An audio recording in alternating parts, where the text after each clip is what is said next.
Cool. Sound live. All right, we're going to be presenting a life cycle assessment of incandescent light bulbs. My name is Lucas Anderson. My name is Vu Fan. And I'm Nathaniel Briner. I'm Kevin.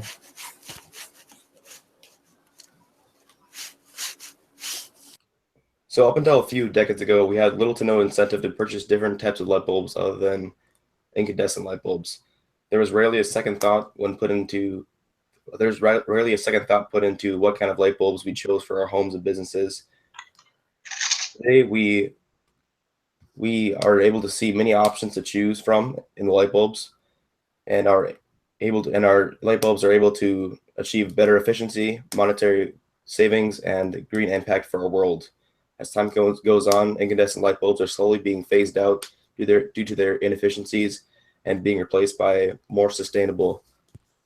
Let's restart the thing now.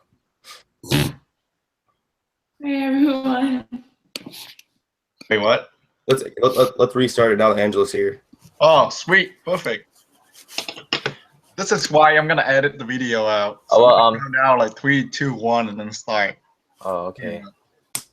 That works too. Okay, so I just. Cool. Okay, sorry. We're restarting now. Hey, Angela. Hello. You have the last slide, so like conclusion. So the conclusion. Yeah, and then you were like, "Oh, this is our bibliography." That's it. Okay. All right. Is everyone ready? Okay, yeah, and we are just gonna introduce ourselves in the order of our names. Yeah. All right. Cool. 3, 2, 1, start. We will be presenting a life cycle assessment on incandescent light bulbs. My name is Lucas Anderson. My name is Vu Fan. I'm Angela Greeley. And I'm Nathaniel Briner. And I'm Kevin Dow. Up until a few decades ago, we had little to no incentive to purchase different types of light bulbs. There was rarely a second thought put into the kind of light bulbs we chose for our homes and businesses. We all just use incandescent light bulbs. Today, there are many options to choose from for light bulbs in order to achieve higher efficiency, monetary savings, and a green impact for our world. As time goes on, incandescent light bulbs are slowly being phased out due to their inefficiencies and are being replaced by more sustainable forms of electric light, such as compact fluorescent lights and LEDs or light-emitting diodes. Thomas Edison patented the incandescent light bulb in 1879 and it has since been one of the most commonly used light bulbs globally today. These bulbs work by sending current through a thin filament to emit light. These bulbs are cheap to produce, do not contain toxic materials, and are great for lighting small areas. However, they are not very energy efficient and do not light large areas as well as their competitors. As a result of this bulb's inefficiency in comparison to other light bulbs, they have been slowly phased out of the U.S. marketplace. The Energy Independence and Security Act of 2007 was put into place to reinforce federal energy reduction goals. This mandate does not ban the use or purchase of incandescent light bulbs in the U.S., but it does require that common household bulbs increase their efficiency by 25%. Despite that, there are countries such as Mexico, Australia, Argentina, and Brazil who have already completely prohibited use of incandescent light bulbs. And to further understand why they have prohibited them, we must look at the materials that they use. Here are a couple, before we talk about the materials, here are a couple, here's a slide on what incandescent light bulbs actually look like. So the primary A-line light bulb is shown on the upper right of this slide here. That's just the normal light bulb that you see in just normally. There's also a lot of different various incandescent light bulbs that's shown below that are a lot of them are just decorational, and there's also incandescent light bulbs can be used as a directional use, and it can also be used to heat things and can be used as bug lights or night lights. All right, let's talk about the material that make up the light bulb. So all incandescent light bulbs have 3 basic parts: the filament, the bulb, and the base. The filament is normally made of tungsten, as it can be produced cheaply and last for a long time. Soft glasses is generally used for the bulb, and hard glasses is used for specialized lamps to withstand higher bulb temperature and for added protection against the bulb bracket due to moisture. Pochylate is used to make the base of the end cap.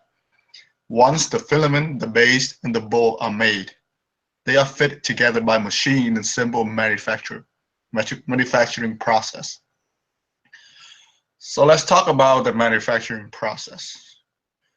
The incandescent light bulb manufacturing process is very well known and is not very energy intensive. First, the filament is mounted to the stem assembly with its end clamping to the two leading wires. Next, the air inside the bulb is evacuated and the case is filled with an argon and nitrogen mixture. These gases ensure the longer life for the filament. And finally, the base and the bulb are sealed. The base lies on the end of the glass bulb so that no other material is needed to keep them together. After testing, the bulbs are placed in their packet and shipped to consumer. With that being said, the material and the manufacturing process and the energy needed to make the light bulb does not require a lot of material. And this is fairly straightforward, and that's why it's so easily available for customer around the world to get in the incandescent light bulb. All right, I'll be talking about the environmental impact of incandescent light bulbs, as well as their afterlife, as well as recycling. The environmental impact of incandescent light bulbs aren't as prevalent or damaging as it used to be. I would say on a scale, now there would be like a 2 out of 10, rather than back then it used to be like an 8 out of 10. And that's because incandescent light bulbs were more widely used, as they were the only light bulbs available before the halogen LEDs and CFLs came out. Since they also didn't have a very large radius that they covered, more had to be used to light a wide or big place.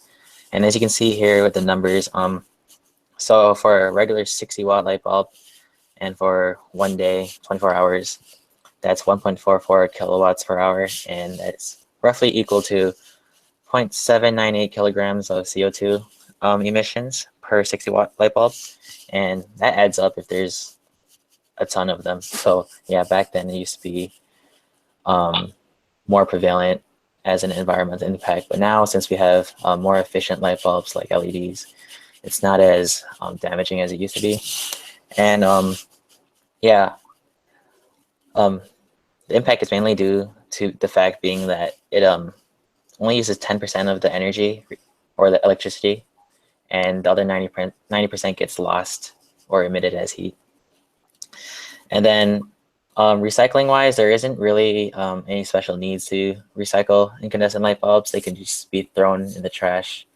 The only probably hazardous thing about it is they're pretty fragile and can rip bags, or in public areas, if there's a broken bulb or something, someone might step on it, and that might hurt them or an animal. But yeah, next slide.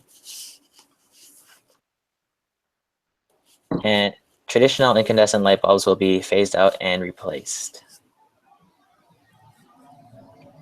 So, as you mentioned, there's going to be new light bulb sources that have became more popular in the past few years and increasingly become more popular in the future, like the other countries mentioned earlier, such as Mexico and Argentina, have already converted with government regulations. So two of the main sources are the tungsten halogen incandescent light bulbs, and so there's been keeping a superior technology for that. Refinement of the traditional bulb, and it offers 20% greater energy efficiency by operating on a much lower voltage. And then incandescent light bulbs can become highly sustainable and reduce the environmental impact since they're on a lower voltage and they're using less energy. And then the other source is going to be the LED light bulbs, which we are seeing a lot of in America or in the United States. The change over to using LED more and more. total operational cost for incandescent bulb over its whole lifetime is $200, compared to LED bulb is $38, and that's based upon the energy usage that you're using on a daily basis. And then LED light bulbs can last up to 30,000 hours compared to the 1,000 to 5,000 for an. But the downside to LED bulbs is they must be recycled, and a lot of people might not know that, or they might not be recycling in the correct way. So then the environmental impact can be a lot higher. So then on the next slide, we have recommendations. So whether they do it now or later, a lot of agencies are going to be forced to change their lighting sources into something that's more sustainable for the environment. And it's probably going to be governmental regulations sometime in the future. And the cost may be expensive to change the whole source over to a new type of bulb, but in the end, the payoff is high, not only for the environment and sustainability, but also because you save money on your utility bills, and that money can be used for something else. And so overall, the LCA of other lighting source is probably more conducive to the environment. So to look at a company that has already took a few steps forward in this sustainability aspects is Best Buy. They did a 2-year initiative. In the picture located, you can see how they changed the lighting source in their stores. And it's kind of, they realize it's better for their stores anyways, for the look and aesthetic. So they changed from high wattage to low wattage. So they changed from incandescent to LED. The efficiency and sustainability will save millions of dollars on their utility bills. And so we kind of recommend that other companies do the same as that. All right, so in conclusion, over the past decades, incandescent lights have been the main source of lighting for many households and corporations because there was no other forms of light available. But as time goes on and the need for higher efficiency and more sustainable practices takes over, incandescent lights are slowly being phased out. So with the development of newer light technologies such as CFL and LEDs, incandescent lights are being replaced with better, more efficient forms of lighting, and also forms of lighting that offer more monetary savings and overall more green impact on the world. So the next slide is our bibliography. And yeah. All right, 10 minutes and 48 seconds. Cool. Great. Nice job. Good job, guys. Peace out. Okay, yeah, it was good. I'm gonna edit it and then pretty much gonna. I mean, it would be nice to get it 10:30, but I mean, I guess I'm gonna be fine with 10:48. I guess. It's 10:48. You don't get like points of tracking from it, but yeah. I don't think it's a big deal. Yeah, I think it'll be okay. Yeah. All right, cool. Cool. Thank you. Anyone have any Nice. question, or that's it? Only one person needs to submit it, right? Yeah, I can do it. It's no problem. Okay, sweet. Thanks, Fu. Yeah, thanks for doing that. All right, have a good day, guys. See ya. Bye. Bye.